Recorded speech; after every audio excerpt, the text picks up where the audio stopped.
전설야당, 초짜 직원의 명당 찾기.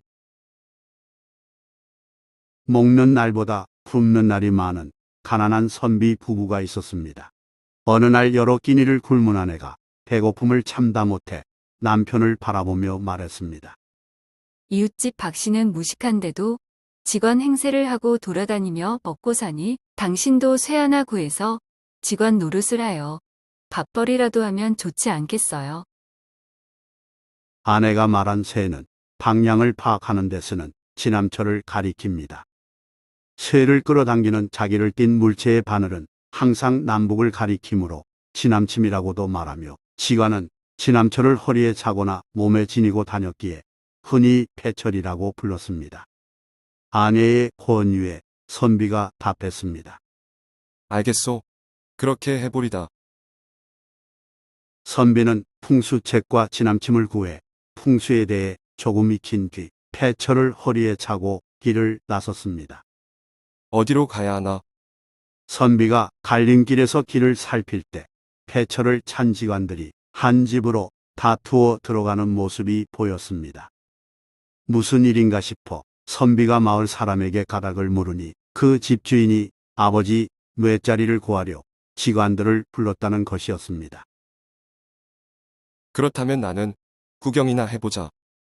선비는 경험이 전혀 없으므로 직원들이 말하는 내용을 실전 공부 삼아 들어볼 요량으로 그 집으로 따라 들어갔습니다. 한쪽 방에 모여 앉은 직원들은 저마다 자기 지식을 자랑하고자 큰 소리로 떠들었습니다. 한 직원이 말하면 곧이어 다른 직원이 자기 의견을 한층 강조하는 일이 되풀이 됐습니다. 선비는 풍수에 자신이 없기에 구석에 앉아 아무 말 없이 남들이 하는 소리만 귀담아 들었습니다.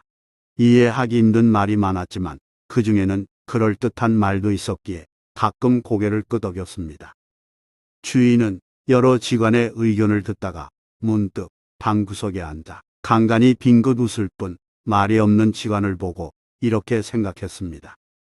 저 사람이야말로 내공 깊은 직원이겠구나. 집주인은 다른 직원들에게 그날의 사례금을 주어 보내고 그 선비만 남게 했습니다.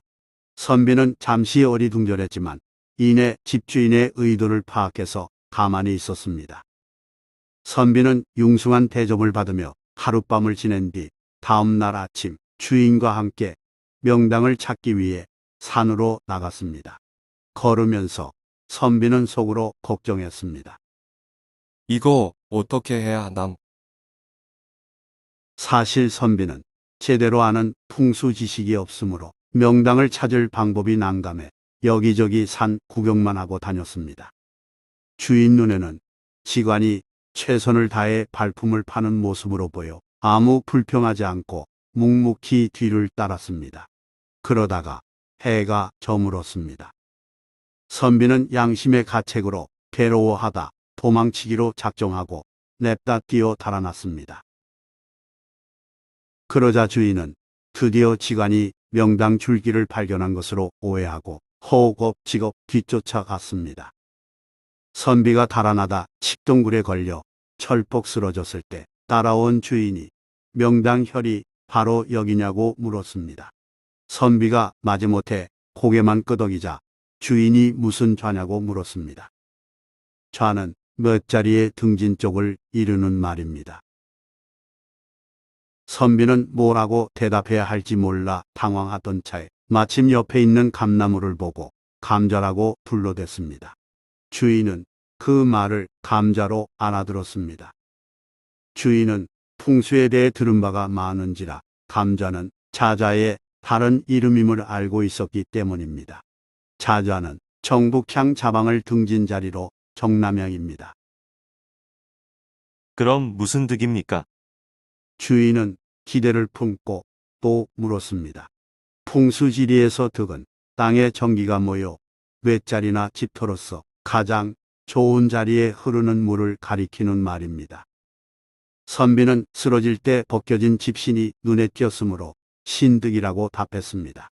주인은 신득이라는 말로 알아듣고 또 물었습니다. 그럼 무슨 파입니까? 풍수지리에서 파는 혈안에 물이 흘러간 곳을 뜻하는 말입니다. 선비는 이번에도 당황했으나 마침 해가 저물어 별이 보였으므로 별파라고 답했습니다. 주인은 별파를 진파의 다른 말로 여기며 여러 면에서 최고 명당이라고 확신했습니다. 정말 좋은 곳이군요. 주인은 선비에게 명당을 잡아줘 고맙다고 인사하며 같이 집으로 돌아가자고 말했습니다. 하지만 선비는 거짓말이 탄로 날까 두려워 주인의 호의를 뿌리치고 집으로 향했습니다. 주인은 선비를 비범한 이인이라 생각하고 바람만 뒤를 밟았습니다. 바람만은 바라보일 만한 정도로 뒤에 멀찍이 떨어져서 따라가는 모양을 나타내는 우리말입니다. 주인은 그렇게 해서 선비의 집을 알아둔 후 다음 날 쌀한 섬을 실어 보냈습니다. 뜻밖의 선물을 받은 선비 부부는 깜짝 놀랐으나 심부름꾼이 전한 사례라는 말에 안도의 한숨을 내쉬며 기뻐했습니다. 주인은 선비가 골라준 땅에 아버지를 장례 지냈는데 공교롭게도 이후 모든 일이 뜻대로 이루어졌으므로 해마다 선비에게 쌀과 돈을 보냈다고 합니다. 한편 최고의 직관은 공이라는 말이 있습니다. 일반적으로 공이 땅을 파고 배를 비비며 쉬거나 둥지를 만들어 알을 낳는 장소는 좋은 자리입니다. 알을 부화시키기 위한 최고 명당은 수맥이 있는 차가운 땅이 아니라 바람이 잠자고 따뜻한 기운이 올라오는 양지 바른 곳이어야 하기 때문입니다. 공은 본능적으로 그런 생기가 모인 열을 정확히 찾아낸다고 합니다. 좋아요 및 구독은 만물유래 전설야담 영상 제작에 큰 힘이 됩니다. 고맙습니다.